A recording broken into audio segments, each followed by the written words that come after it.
Estatuto da Criança e do Adolescente completa agora, em 2020, 30 anos.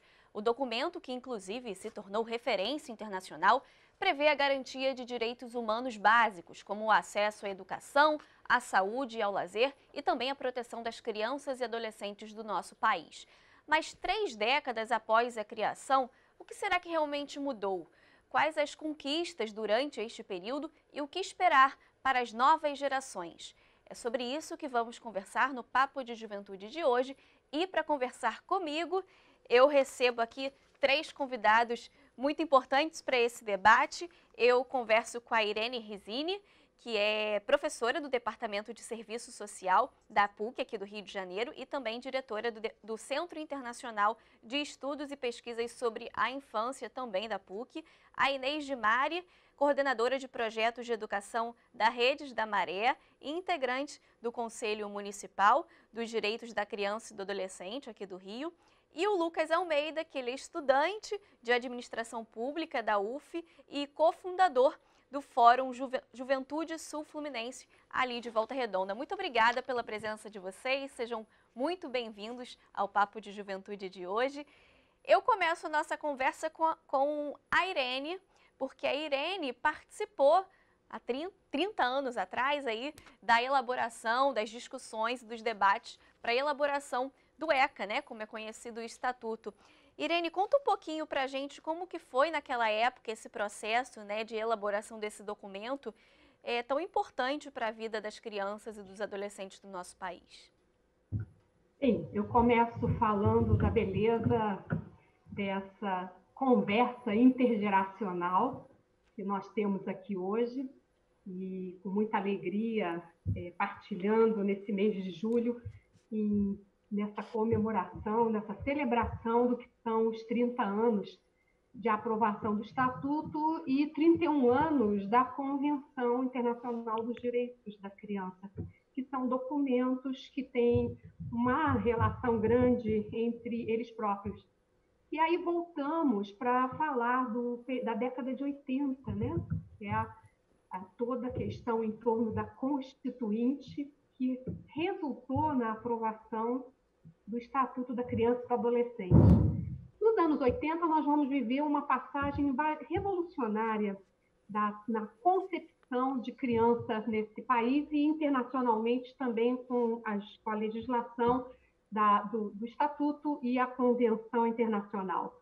Nós passamos de uma era que nós vamos designar de menorista, né, em que predominava um código de menores e que entendia que as crianças chamadas menores, né, separadas de crianças e adolescentes, eram aquelas que eram alvo da lei, eram alvo da punição e tratavam-se de menores abandonados e delinquentes. Essa terminologia foi completamente assim questionada e com o fim da ditadura civil-militar dos anos 80, dos anos 60 aos anos 80, e a anistia e o processo de constituinte, nós vivemos um momento histórico extremamente importante, de grande efervescência, que possibilitou o ressurgir dos movimentos sociais. Então, foi uma grande revolução. O Estatuto inaugura a ideia da proteção integral dessas crianças enquanto sujeitos de direitos, direito à defesa que eles não tinham antes, e toda uma discussão em relação à família e à proteção dessas crianças desde a gestação. Então, isso vai mudar bastante o quadro no país, dessa mudança da ideia da criança para cidadão brasileiro, criança cidadão, né, já desde pequenino. Então, nesses 30 anos, nós tivemos avanços muito importantes, né, que tem a ver com os processos políticos que o país passou também. Eu destacaria aqui, por exemplo, a imensa redução da taxa de mortalidade, né, que é uma taxa que a gente calcula entre 1.000 crianças nascidas vivas. A taxa de mortalidade em 2000 era 26, né, que passou para 12, quer dizer, praticamente ela reduziu. A taxa de escolaridade ela aumentou bastante, né? Tudo isso, obviamente, nós temos desafios que eu vou falar. Focando um pouquinho na questão que você falou da educação, né? Da criança na escola que é importantíssimo, é um ponto que sempre foi, né, ressaltado aí, a necessidade de crianças estarem na escola. Você falou aí de um avanço, ou seja, o número de crianças frequentando escolas durante esse período aumentou. É Aumentou de positivo. forma significativa, né? Nós temos hoje 98% das crianças na faixa de 6 a 14 anos na escola.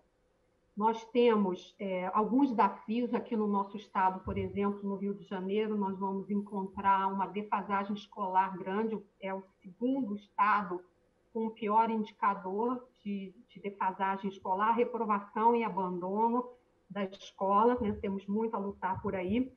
Não atingimos ainda a meta do Plano Nacional de Educação de 2014 a 2024, que é chegar a que todos, 95% dos alunos, completem o ensino fundamental até aos 16 anos. Nós ainda estamos com um índice de 78,4%. Então, temos aí algo a melhorar. Queria que a gente detalhasse um pouquinho mais dessa questão dos avanços e retrocessos, né? O que a gente precisa melhorar. A gente falou um pouquinho aí do setor da educação, que a gente teve esse avanço no número de crianças e adolescentes dentro das escolas. Agora eu queria falar em relação à segurança, né? Segurança versus violência, quando a gente fala aí de trabalho escravo, agressões, torturas, né?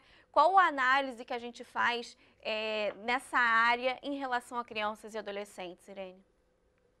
Nós temos um percentual alto da população brasileira de adolescentes que estão já com problemas sérios no contexto familiar e comunitário, sem alternativas de profissionalização, de inserção no mercado do trabalho, com uma rede de tráfico de drogas potente ali ao lado, sobretudo nas comunidades periféricas. Pois favelas. eu acho que quem pode falar também um pouquinho para a gente sobre essa questão né, que a gente está falando em relação à segurança versus violência em relação a crianças e adolescentes é a Inês de Mari, porque ela é coordenadora de projetos de educação da Redes da Maré, justamente ali na comunidade da Maré, e tem esse contato, né, Inês, com esses jovens, com essas crianças e adolescentes. O que você pode destacar para a gente em relação ao Estatuto, a aplicação, vamos dizer assim, efetiva do Estatuto dentro da comunidade, que é uma realidade mais sensível, né, onde crianças e adolescentes vivem uma realidade mais delicada? Então, queria dar saudação a todas as pessoas que estão aqui, né? A professora, nossa querida professora Irene Rizzini, o Lucas, e dizer isso, né? Esses 30 anos do ECA, ele está sendo comemorado, ele está sendo memorado no sentido de um grito da infância e da adolescência frente ao que a gente está vivendo nessa pandemia, né? E uma lembrança, um anúncio de tudo que pode ser feito, que pode ser movido a partir da defesa dos direitos humanos e da solidariedade. Então, eu queria, primeiro, expressar minha solidariedade, eu fico até um pouco emocionada, porque é muito sério o que a gente está vivendo, né? As mais de 70 mil pessoas que já morreram, mais de 70 mil famílias que estão sofrendo com toda essa questão da pandemia. E aí, linkando com o que você está me perguntando, as mais de 60 mil pessoas que estão morrendo por violência do Estado, principalmente nos territórios de favela e periferia. Então, é muito sério isso, e o ECA é uma das legislações, né, que traz, ela é fruto de todo esse movimento que a professora Irene estava falando, de redemocratização do país, de construção de uma Constituição que se diferenciou de tudo que a gente viveu na nossa história, porque ela definiu 4 áreas que ela universalizou os direitos. Então, ela disse assim, olha, a saúde, daqui para frente, vai ser para todos. Preto, pobre, branco, favelado, não precisa mais ter a carteira de trabalho para acessar o hospital público. A gente vai ter um sistema único de saúde. E a gente está vendo a importância desse sistema único de saúde agora, né? A gente teve também a segurança pública como um direito para todos, o direito assegurado. Agora, como é que a gente constrói uma cultura que faça o sistema de segurança entender que as pessoas são sujeitos de direitos no nosso país, que todas são, né? Então, aí vem essa conversa grande que a gente tem com as mães, com as crianças e com os adolescentes nas escolas, e no caso lá na Maré, o projeto que eu coordeno se chama Nenhuma Menos, e o foco deles são as crianças que estavam fora da escola ou quase saindo da escola, aquelas crianças que estavam com muita dificuldade, que estavam faltando muito, crianças que não estavam se alfabetizando. E aí, quando a gente fala do ECA, a gente precisa lembrar para elas como é que era antes, porque essas crianças, esses adolescentes não têm uma noção do como é que era antes. E essas mães também são muito jovens, também não têm, né? Então, a gente tem que lembrar o seguinte: quando os portugueses chegaram aqui, vieram barcos, caravelas repletas de homens. Não veio mulher.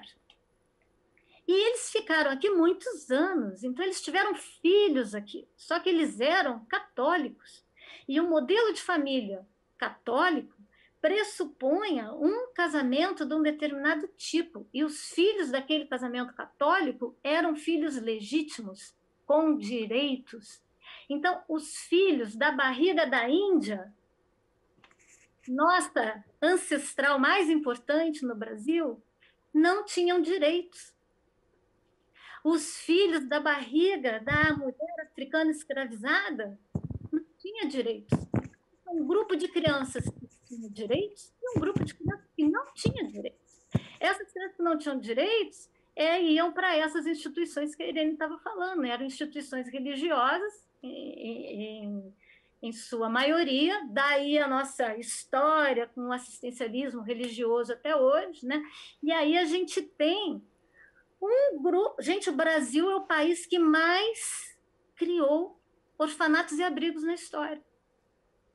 A gente lá no Conselho Municipal da Criança e do Adolescente está revendo toda a política de apadrinhamento e adoção no Rio de Janeiro, porque é muito sério. Então, eles ficavam abandonados numa instituição fechada em que o juiz tinha todo o poder sobre a vida daquela criança e daquela família que não tinha direitos. Então, o juiz respondia por isso.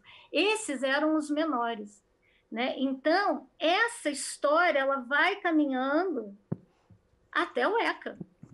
Né? Então, de 1500 até o ECA. A gente vai se preocupar com a educação no Brasil em 1800. A gente vai se preocupar com o trabalho infantil em 1900. Essas crianças elas eram tratadas a partir do trabalho e da punição. Então, tinha que trabalhar para ajudar e tinha que obedecer àquela lógica de funcionamento do orfanato, do abrigo. Então, a gente criou o SAM, a gente criou o FUNABEM, a gente criou a FEBEM, tudo isso seguindo essa lógica de que a criança não tinha direitos, não tinha defensoria pública. As pessoas não sabem disso, elas nascem hoje em dia, tem defensoria pública. Né? Então, parece que sempre teve... Não tinha. Não tinha MP, não tinha um Ministério Público defendendo o direito da criança, eles tiveram que aprender a fazer isso a partir do ECA, né? Isso que a Irene estava falando. E esse é um problema. A gente tem só 30 anos de lei, são 50... É bem recente. Vamos dizer, é bem recente, né, Inês? Muito recente. E aí, só para voltar lá na coisa da educação. Então, assim, primeiro a gente tem que explicar essa história toda para as pessoas verem a diferença. Então, agora a criança tem direito independente do pai e da mãe dela. Se era casado, se não era casado, se tinha registro, se não tinha registro, se é preto, se é branco. Todas as crianças, ao nascer, elas têm direitos. Isso precisa ser entendido na nossa sociedade. E aí a gente precisa aprender a ouvir a criança, porque ela pensa, ela sente, o adolescente pensa, sente, interpreta o que ele está vivendo e precisa dialogar para poder compreender melhor, ver o que já aconteceu, poder pensar como é que vai fazer, o intergeracional que a gente estava falando, né? Porque o caminho da humanidade é esse, né? Mas é importante vocês contarem essa história, né, para mostrar a diferença de 30 anos atrás e até mais tempo ainda, para os dias de hoje, para a gente entender os avanços que a gente teve ao longo desse período, mas a gente vai para o intervalo bem rapidinho para a gente continuar falando sobre os avanços e o que precisa ainda melhorar em relação ao Estatuto da Criança e do Adolescente.